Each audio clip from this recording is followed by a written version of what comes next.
Good evening, folks. Welcome to the next episode of Cooking with Chris. And tonight we're going to be making Dolsot Bibimbap, which is a Korean dish that's cooked in a searing hot stone bowl with a mixture of vegetables and rice and some steak and some Korean chili sauce. But before I do that, I wanted to show you all the ingredients. We have the steak, which was just seared with salt and pepper and a tiny bit of sesame oil. And we have green onions, sprouted white and brown rice. I don't even think we'll need salt and pepper. We have the gochujang, which is the Korean chili sauce, sesame oil, and then the vegetables, which are already prepared.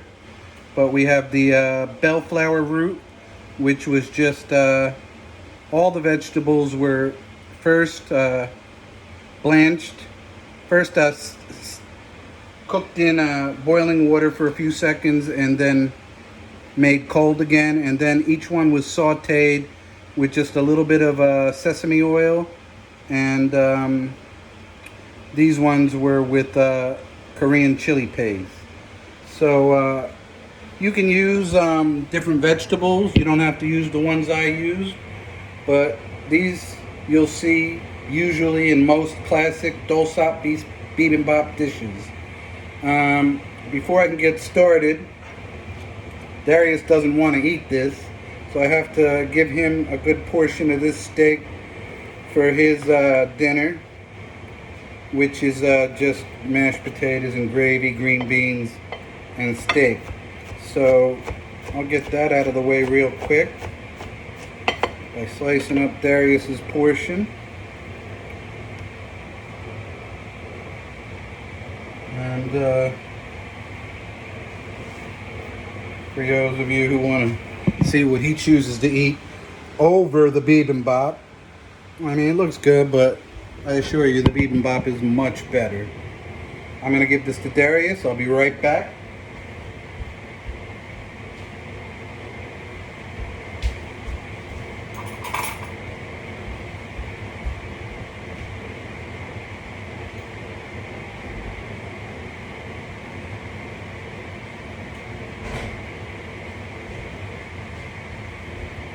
Alright, sorry for the interruption. I just wanted you to see all the ingredients before I gave Darius his dinner, which included the steak. So what we have here is the stone bowl, which is already quite hot. And what I am going to do is heat up these vegetables. Just take the bite off of each vegetable so they're not ice cold when I put in the rice and the steak. The other thing we got to do is cook one egg, because that'll go on top at the end. Now, the way I usually do that is I do it right in the Dolsot pot. So with just a drop of sesame oil, and then I'll warm up the bellflower root. And it only takes a second because the pan is so searing hot.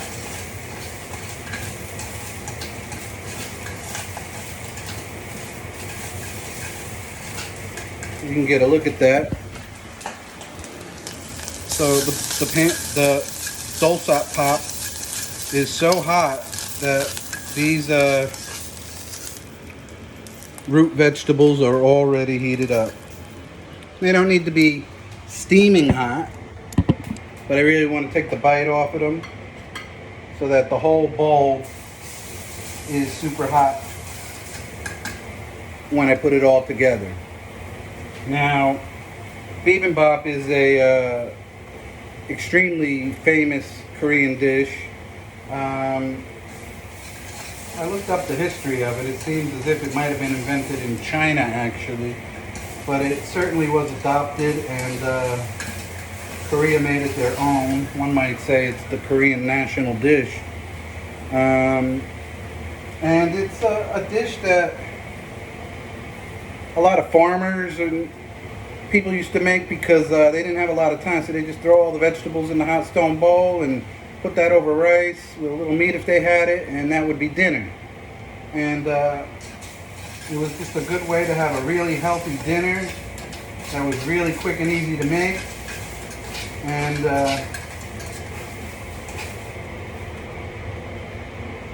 it's become so popular that, again, like the kimchi quesadilla I made before, that Korean Mexican fusion, it's even something that's been adopted here in the U.S. A lot of people know about bibimbap. They eat bibimbap. They like bibimbap.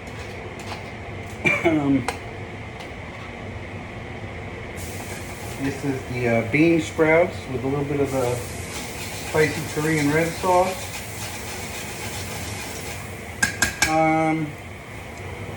So now these vegetables, you might say to yourself, okay, well, that's a lot of work. All those different vegetables, you got to cook them separately.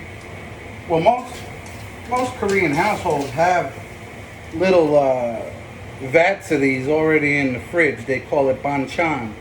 These are side dishes in Korea which come with every meal. And I don't know if you've ever been to a Korean restaurant, but if you go to a Korean restaurant, they give you like 6, 7, 8 of these small side dishes of different vegetables and stuff for free. It comes before your dinner, almost like a free appetizer.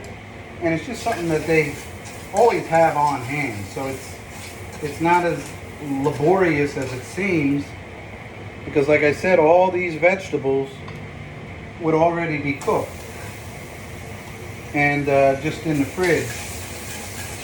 And if they wanted a bibimbap, they would just put the rice in the hot bowl, veggies on top, some meat if they had it or wanted it, crack an egg, and that would be that.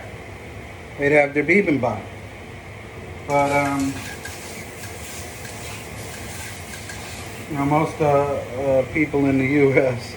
do not have all these vegetables already made and ready to go. So in that sense, it would be a very time-consuming, laborious dish to make. That's the spinach that was just sauteed with a little sesame oil and sesame seeds. And that's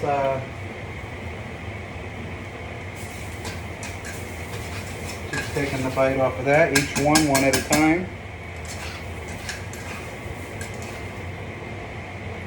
Look at that, delicious spinach.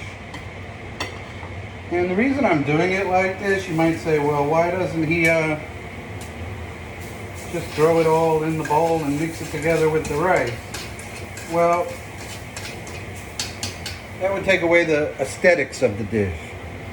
When bibimbap is sold to you in a Korean restaurant, it is arranged in the pot over the rice in a sort of color. The colors would be arranged in a way that you don't put two brown vegetables next to each other, so that it's quite beautiful. And that's what I'm trying to do here, so I could show you not only what a bibimbap is, but how it should look. These are the cucumbers, also a little sesame oil and sesame seeds and a little red pepper mixed in with that. And we're almost done here.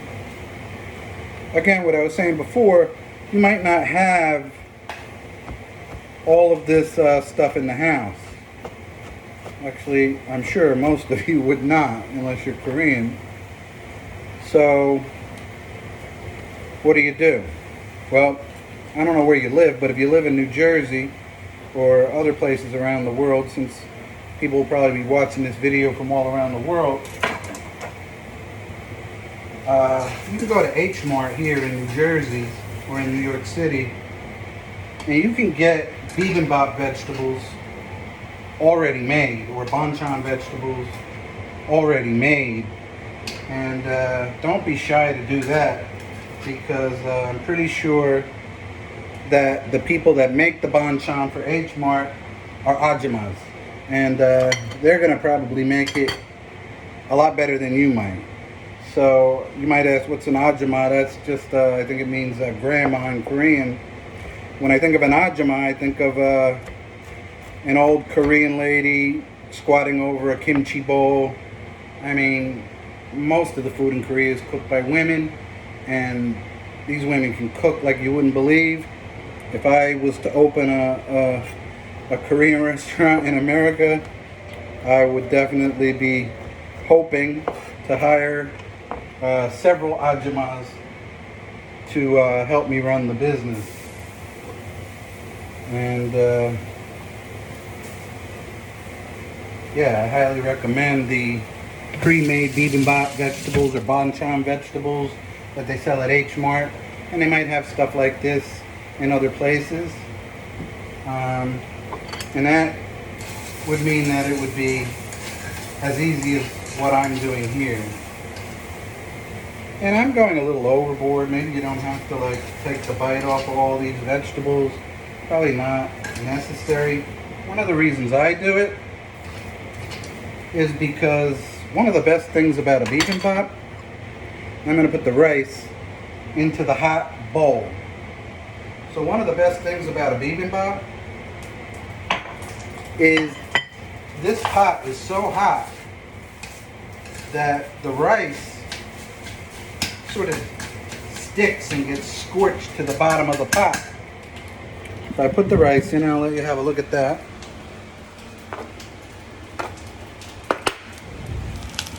And now I'm just going to arrange the vegetables that I just warmed up around the top of the rice in the stone pot. I'll turn that so maybe you can see it better. And believe it or not, we are almost done.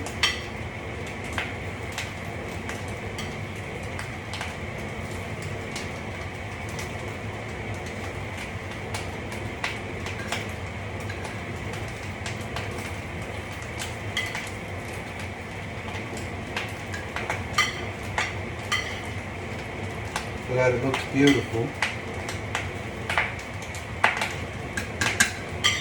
I'll go ahead and say that looks quite lovely. You can turn the heat off at this point. One other thing we need to do is fry an egg to put on top.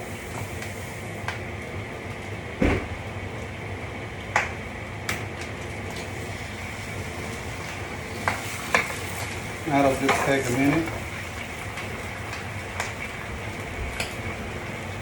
Should be a sunny side up egg.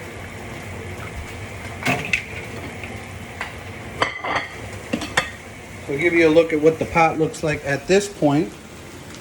You can see how the vegetables are arranged nicely. If I shut this fan off, you can hear how it's sizzling. That rice is getting scorched to the bottom of the pot. And now I'll put in the sliced steak right on the middle that I pan-seared earlier for me and Darius. That goes right in the middle. Doesn't that look beautiful? And then the egg is just about done here. Just want it to cook a wee bit more.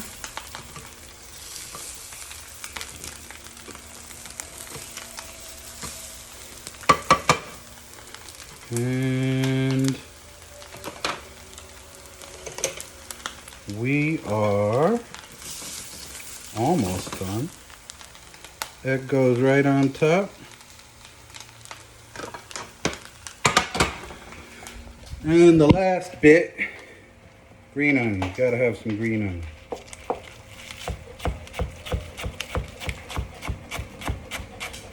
Place those kind of thin. Throw those in there. And last but not least, the gochujang. This is quite hot, actually, hot and sweet. So if you don't like heat, you don't want to add too much. You'll see that I like heat, so I add a good amount of it. And then they'd cover it up, bring it to your table, uncover it, and you'd be like, oh my God. But this is a Dolsot Bibimbap. And the very last thing is this gets all mixed together. So once it gets to the table, whoever's eating it will take their chopsticks and mix everything around in the steaming hot bowl. A little hard with one hand. You get the idea. The eggs get broken up. The yolk kind of becomes a bit of a sauce, if you will. And when it gets to this point, when it's mixed quite lovely, like that, oh my God, it smells so good. Then you're ready to eat. And you don't want to keep mixing it anymore after this. If you keep mixing it, the rice won't get scorched onto the bottom of the pan, which is the bits that you eat last. And they're what most people would say is the best part of the whole dish, the little bits of scorched rice and vegetables on the bottom. And then people even go further than that. Sometimes when everything's out of the bowl, they'll add water to the bowl. And to get sort of deglaze the Dolsot Bibimbap pot, and add some rice to that and have like a sort of a porridge or a soup. Well, that's my, well, I should taste this. It's going to be super hot, obviously, so here you can see